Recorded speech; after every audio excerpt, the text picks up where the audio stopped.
Hello everyone, this is Najmul Islam and you are watching the Bengal exam. West Bengal upper primary recruitment আগামী 4 জানুয়ারি থেকে তার অনলাইনে documents verification বা তথ্য যাচাই প্রক্রিয়া শুরু হতে চলেছে। তো এই ডকুমেন্টস ভেরিফিকেশনের জন্য কিছু পরিবর্তন কিন্তু করা হয়েছে। সেই পরিবর্তনগুলো কি, পূর্বের নিয়মের সঙ্গে কি কি বদল ঘটেছে এবং এই নতুন নিয়ম অনুযায়ী কিভাবে তোমরা অনলাইনে ডকুমেন্টস ভেরিফিকেশনের জন্য নথি আপলোড করলে তোমাদের অ্যাপ্লিকেশন প্রসেসটি সাকসেসফুল হবে সে সম্পর্কে বিস্তারিত আলোচনা করব এই ভিডিওতে। ভিডিওটি প্রথম থেকে শেষ পর্যন্ত দেখো। ওটিপির ক্ষেত্রে যে প্রবলেমগুলো হয় সেক্ষেত্রে সেই প্রবলেমের সলিউশন তোমরা কিভাবে করবে, এছাড়াও ডকুমেন্টস ভেরিফিকেশনের জন্য কোন কোন ডকুমেন্টসগুলো প্রয়োজন রয়েছে সে বিষয়ে তোমাদের বিস্তারিত আলোচনা করে দেওয়ার চেষ্টা করব। তো প্রথম থেকে ভিডিওটি শেষ পর্যন্ত দেখো। তুমি যদি এই চ্যানেলের একজন নতুন দর্শক হয়ে থাকো, চাকরির পরীক্ষার সমস্ত ধরনের আপডেট সদা সর্বদা পাওয়ার জন্য তোমরা অবশ্যই চ্যানেলটিকে এখনই সাবস্ক্রাইব করে রাখো। ওয়েস্ট বেঙ্গল প্রাইমারি রিক্রুটমেন্ট 2020 উচ্চ প্রাথমিকে নিয়োগ ঘিরে জরুরি ঘোষণা এসএসসির। কি বলা হয়েছে ভিডিওটি একটু মনোযোগ সহকারে দেখো, তোমরা আশা করি বুঝতে পারবে। এবং এই ডকুমেন্টস আপলোডের ক্ষেত্রে এখানে কিন্তু বারবার করে একটি বিষয় উল্লেখ করে দেওয়া হয়েছে, ডকুমেন্টস আপলোডের ক্ষেত্রে এই বিষয়গুলো না জেনে তুমি যদি ডকুমেন্টস আপলোড করো এবং সেক্ষেত্রে যদি কোনো ধরনের কোনো ভুল হয়ে থাকে তাহলে কিন্তু তুমি দ্বিতীয়বার আর সুযোগ পাবে না, একটি বছরই কিন্তু তোমার মিস হয়ে যেতে পারে। কাজেই ভিডিওটি একটু সময় নষ্ট করে মনোযোগ সহকারে দেখো, আশা করি সমস্ত বিষয় আমি তোমাকে এই ভিডিওর মাধ্যমে ক্লিয়ার করে দেওয়ার চেষ্টা করব। উচ্চ প্রাথমিকে শিক্ষক নিয়োগের জন্য যোগ্য প্রার্থীদের নথি যাচাই বা ভেরিফিকেশন সংক্রান্ত জরুরি বিবৃতি কমিশনের।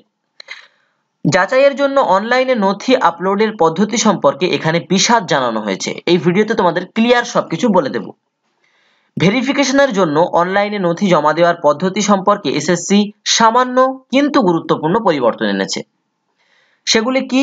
উচ্চ প্রাথমিকে নতুন করে শিক্ষক নিয়োগের জন্য ইতিমধ্যে স্কুল সার্ভিস কমিশন বা এসএসসি বিজ্ঞপ্তি প্রকাশ করেছে।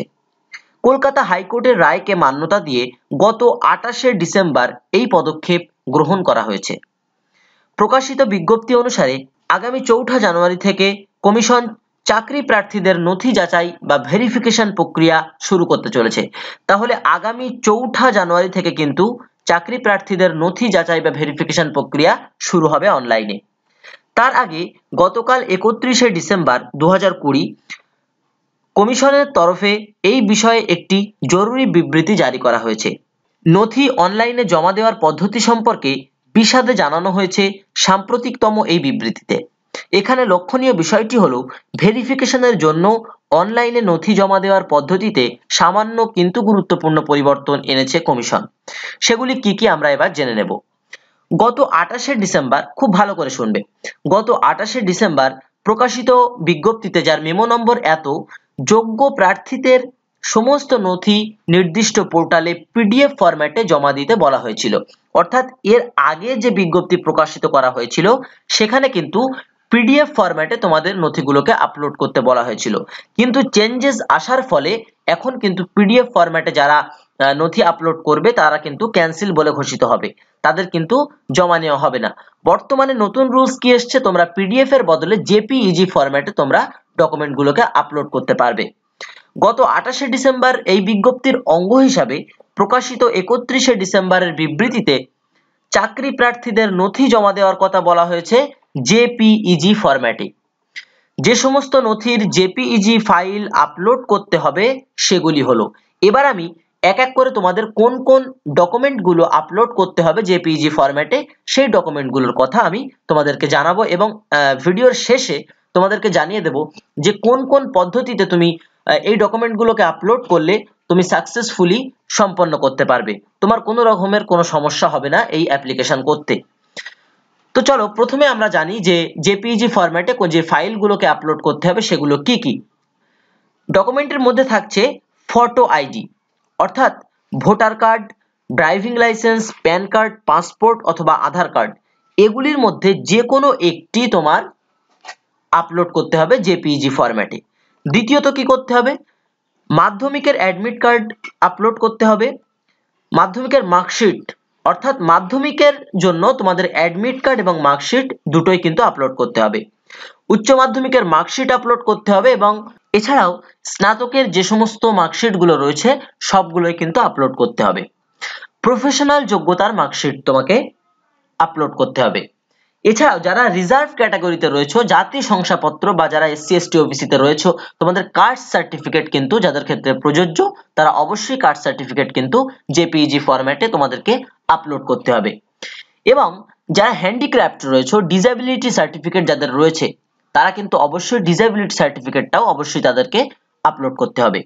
এবং সর্বশেষ কি করতে হবে, স্ট্যাম্প সাইজের রঙিন ছবি তাদেরকে আপলোড করতে হবে। তো এবার আসবো আমরা একদম অফিসিয়াল ওয়েবসাইট থেকে যে নোটিশটি দেওয়া হয়েছিল সেখানে কিভাবে আপলোড করতে বলা হয়েছে ছবিগুলোকে, সেই সম্পর্কে আমরা বিস্তারিত জেনে নেব। তোমরা দেখতে পাচ্ছ অন স্ক্রিনে, guideline to the candidates for uploading the documents in CW first SLST 2016 upper primary level. এখানে কি বলা হচ্ছে, first the candidate have to log in with TET roll number and application ID। দেখো এই বিষয়গুলো খুব মনোযোগ সহকারে শোনো, তাহলে কি হবে, তোমরা অ্যাপ্লিকেশন করার সময় তোমাদের কোনো ধরনের কোনো সমস্যা ফেস করতে হবে না। তো প্রথমে তোমাদেরকে কি করতে হবে, first the candidate have to log in with TET roll number, টেটের রোল নম্বর দিয়ে লগ ইন করতে হবে এবং অ্যাপ্লিকেশন আইডি দিয়ে লগ ইন করতে হবে। এছাড়াও সেখানে কি দিতে হবে, date of birth and security code, মানে ক্যাপচা কোড যেটা থাকবে সেটাকে তোমাকে হুবহু যেরকম থাকবে সেইভাবে বসিয়ে তোমাকে এন্টার করতে হবে। এন্টার করার পর তোমরা যখন নেক্সট পেজে চলে যাবে, in the next page shows the designated mobile number and OTP will be sent to the designated mobile number। অর্থাৎ তোমরা যে লগ ইন করার সময় যে মোবাইল নাম্বারটা দিয়েছিলে সেই মোবাইল নাম্বারে তোমার একটা ওটিপি যাবে এবং সেই ওটিপিটা তোমাকে এখানে পেস্ট করতে হবে। যাদের ক্ষেত্রে মোবাইল নাম্বারে একটু সমস্যা হবে, অর্থাৎ মোবাইল নাম্বার চেঞ্জ হয়ে গিয়েছে বা সেই মোবাইল নাম্বারটা এখন আর নেই, এই ধরনের প্রবলেম যাদের রয়েছে তারা কিন্তু নিচে এরকম একটা হাইপার লিঙ্ক আসবে, I undertake that the changed mobile number belongs to me. অর্থাৎ তারা কিন্তু এই লিঙ্কে ক্লিক করে তোমরা মোবাইল নম্বরটাকে সঙ্গে সঙ্গে চেঞ্জ করেও নিতে পারবে। তারপর কি হবে, 3 নম্বর স্টেপে, after that the candidate are directed to the next page where they can upload their colour stamp size photo and signature. সেখানে তোমাদেরকে তোমাদের ফটো এবং সিগনেচারকে আপলোড করতে হবে কি ফরম্যাটে, জেপিইজি ফরম্যাটে। In the lower part of this page, ওই পেজের একদম শেষের দিকে কি থাকবে, the candidate can upload their necessary relevant documents they had entered initially at the time on the online application form। অর্থাৎ নিচের দিকে তোমরা সমস্ত ডকুমেন্টগুলো আপলোড করার একটা জায়গা পাবে, সেখানে গিয়ে কিন্তু তোমাদের এই যে ডকুমেন্টগুলোর কথা আমি পূর্বে বললাম তোমাদেরকে, সেই ডকুমেন্টগুলো একে একে তোমাদেরকে আপলোড করতে হবে। তো এ প্রসঙ্গে তোমাদেরকে কিছু কথা আমি বলি, আপলোড যখন করতে বসবে তার আগে তোমরা অবশ্যই সেগুলোকে সুন্দর করে ছবি তুলে ক্রপ করে, যেন সাইডের কিছু না আসে, অর্থাৎ ডকুমেন্টটা যার উপরে রেখে তুলছো নিচের জিনিসটা যেন না ওঠে, শুধু ডকুমেন্টটা থাকবে তোমার ছবির মধ্যে। তো সেইভাবে তোমরা ক্রপ করে সুন্দর করে ছবিটাকে তুলে সমস্ত ডকুমেন্টগুলো একটা ফাইলের মধ্যে গচ্ছিত করে তারপরে তোমরা ডকুমেন্ট আপলোড করতে বসবে। তারপর কি বলছে এখানে 4 নম্বর পয়েন্টে বলা হচ্ছে, খুবই গুরুত্বপূর্ণ একটা পয়েন্ট, কি বলা হচ্ছে, সেই সমস্ত ক্যান্ডিডেটরা, the candidate who will not upload their documents within the stipulated time period shall be treated as absent in the verification process। অর্থাৎ তোমরা নির্দিষ্ট সময়ের মধ্যে যে সমস্ত ক্যান্ডিডেটরা তাদের ডকুমেন্টসটাকে আপলোড করতে পারবে না তারা কিন্তু অ্যাবসেন্ট বলে গণ্য হবে।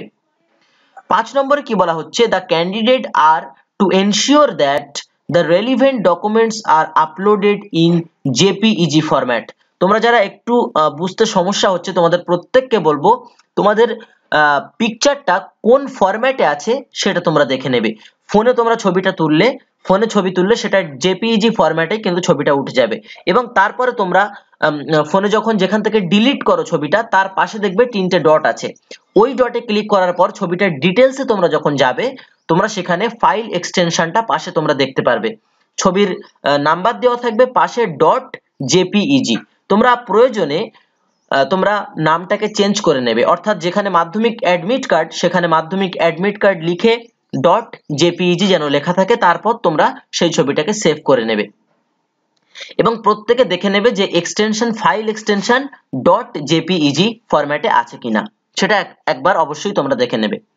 6 নম্বরে কি বলা হচ্ছে, once the candidate submit all the documents no further change will be entertained, অর্থাৎ একবার এই ডকুমেন্টস গুলোকে আপলোড করা হয়ে গেলে তারপরে কিন্তু কোনো ধরনের কোনো চেঞ্জ কিন্তু আর গণ্য করা হবে না, কোনো ধরনের চেঞ্জ তোমরা করতে পারবে না।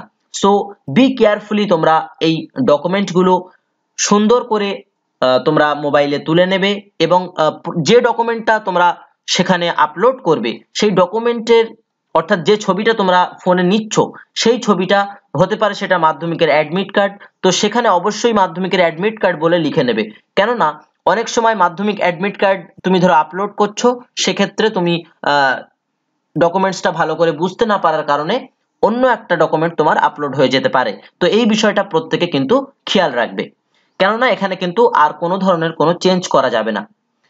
খুব মাথা ঠান্ডা করে তোমরা প্রত্যেকে সিম্পলি এটা করে ফেলবে। 7 নম্বরে কি বলা হচ্ছে, document related to any further queries after the last date of submission of online application are not permitted to be entered at the time of extent verification process, অর্থাৎ এই যে ডকুমেন্ট আপলোডের সংক্রান্ত বা ডকুমেন্ট রিলেটেড কোনো ধরনের query কিন্তু last ডেটের পরে আর গ্রাহ্য করা হবে না। এবং list of the documents to be uploaded, প্রত্যেকটা ডকুমেন্ট এখানে আপলোড করতে হবে, যেগুলো আমি তোমাদেরকে বাংলায় এর আগে তোমাদেরকে দেখিয়ে দিয়েছি, ওই ডকুমেন্টস গুলো কিন্তু আপলোড করতে হবে। প্রয়োজনে তোমরা ভিডিওটা স্ক্রিনশট নিতে পারো যে কোন কোন ডকুমেন্টস গুলো আপলোড করতে হবে, বাংলায় পরিষ্কারভাবে লেখা আছে। এবং একটা জিনিস খেয়াল রাখবে যে each document is within the size of 1 MB, প্রত্যেকটা ডকুমেন্ট যেন 1 MBর বেশি না হয়। এখন প্রশ্ন আসতে পারে যে 1 MB আমরা কিভাবে ফাইল সাইজ করব, তো যারা জানো তাদেরকে অসংখ্য ধন্যবাদ জানাই, এবং যারা জানো না তোমরা প্রত্যেকে ইউটিউবে গিয়ে এখন নানা ধরনের ভিডিও তোমরা ইউটিউবে পেয়ে যাবে, সেখানে গিয়ে তোমরা লিখে নেবে যে how to reduce picture quality, ঠিক আছে? তো সেখানে গিয়ে তোমরা ভিডিওটা বিস্তারিতভাবে দেখে নিয়ে তোমরা এটা করতে পারো। তো এতক্ষণ ধরে তোমাদের সঙ্গে আলোচনা করলাম, তার জন্য তোমাদের থেকে একটা লাইক এবং একটা শেয়ার আমি আশা করতেই পারি, তোমরা একটা শেয়ার তোমরা এই ভিডিওটিকে করে দাও। এবং যারা এখনো পর্যন্ত আমার চ্যানেলটি করোনি, ভবিষ্যতে চাকরির পরীক্ষার জন্য সমস্ত ধরনের আপডেট পাওয়ার জন্য বেঙ্গল এক্সাম ইউটিউব চ্যানেলটিকে এখনই সাবস্ক্রাইব করো এবং পাশের বেল আইকনটিতে অল সমস্ত নোটিফিকেশন হাতের মুঠোয় পাওয়ার জন্য। দেখা হচ্ছে ঠিক পরবর্তী ভিডিওতে। ভালো থেকো, নতুন বছর প্রত্যেকের ভালো কাটুক এই কামনা করে আজকের ভিডিও এখানে। Thank you so much.